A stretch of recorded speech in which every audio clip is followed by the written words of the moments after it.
Yung makita mo lang na masaya yung mami mo, masaya ka na din eh. Iba kasi yung naibibigay na saya sa'yo.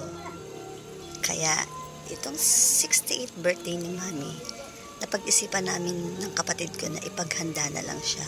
Ipagluto at invite niya na lang yung kaibigan niya.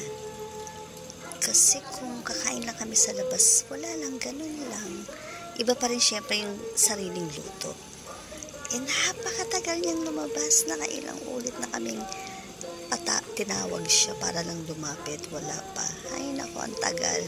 Nag-gown pa yan. Ayan, lumabas na siya. Masyado siyang na-surprise.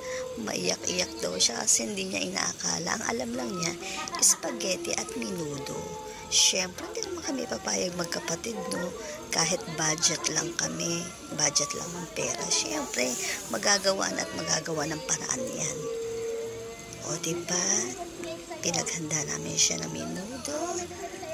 Pinaghanda din namin siya ng sinigang na hipo na gusto niya, spaghetti, at pininyahang manok. Umorder pa ang kapatid ko ng barbecue. Bumili na ng kapatid ko ng cake at yung kaibigan niya si tita, umorder din siya ng cake. Binigyan niya ng cake si mami. Umorder na ng leche pala ng kapatid ko. Hindi na namin naprito yung tilapia, partner sana ng sinigang. Kasi wala na oras. O diba, tingnan mo naman, tuwang-tuwa si mami. Panay ang sayaw nila. Ganyan naman talaga eh, makita mo lang na sobrang saya ng magulang mo. Parang, alam mo yun, nakakawala ng pagod.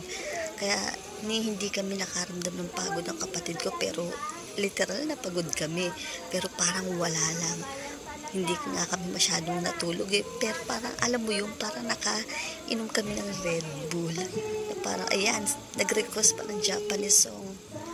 What to do yan? Eat biryani. Joke.